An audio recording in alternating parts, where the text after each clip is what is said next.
ఎప్పుడైతే Brahminism, it is a philosophy, most criminal philosophy on earth, is the most dangerous than the nuclear bombs, most dangerous than the nuclear bombs. సనాతన ధర్మంలో ఇది AIDS రోగి కన్నా, AIDS జబ్బు కన్నా ప్రమాదకరమైందని చెప్పేసి దయానిధి స్టాలినా ఉదయనిధి స్టాలిన్ అంటే మొత్తుకున్నారు వీళ్ళంతా. నేనేమంటానంటే ఎయిడ్స్ కన్నా ప్రమాదమైంది కాదు ఇది, థౌజండ్స్ ఆఫ్ న్యూక్లియర్ బాంబ్స్ కన్నా ప్రమాదమైంది Brahminism. But this is unfortunate, we are all suffering from that Brahminism, we are all suffering. So ఎప్పుడైతే బ్రాహ్మణిజం ఛాలెంజ్ విసిరబడద్దో, క్రీస్తు పూర్వం 6-7 శతాబ్దాలలో చార్వాకులు, లోకాయతులు, బుద్ధిజం, జైనిజం ఇవన్నీ వీళ్ళని ఛాలెంజ్ చేసేవరకు ఒకటే ఎగ్జాంపుల్ చెప్తాను. చార్వాకులు ఏమంటారంటే,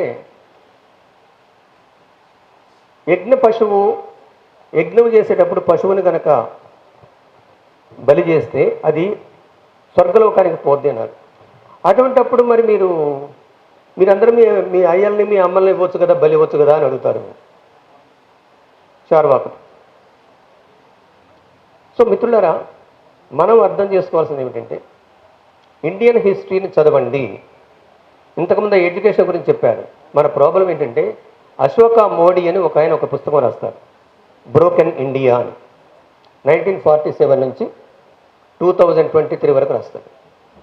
hour primary education is the primary main cause for this adulteration of education, our primary education.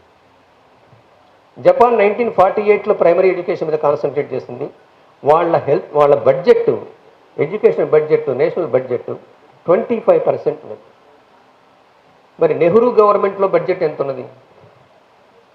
It never crossed 5%. So primary ఎడ్యుకేషన్లో సైంటిఫిక్ టెంపరమెంట్ని కనుక మనం నేర్పినట్లయితే మనం ఈరోజు ఇక్కడ కూర్చోవలసిన అవసరం ఉండకపోయేది. Primary education was neglected, health care was neglected. ఈ రెండు ముఖ్యమైనటువంటి హ్యూమన్ డెవలప్మెంటల్ ఇండిసెస్లో లిటరసీ, మెటర్నల్ మోర్టాలిటీ రేట్ అంటే బాలింత మరణాల రేటు, అదేవిధంగా ఇన్ఫాంట్ మోర్టాలిటీ రేట్ అంటే శిశువుల మరణాల రేటు, దీన్ని చూసుకుంటే ప్రపంచంలో హయ్యెస్ట్ లెవెల్లో ఉంది మన దగ్గర వీళ్ళ మరణాల రేటు. వీటి మీద వీళ్ళు కాన్సన్ట్రేట్ చేయట్లేదు.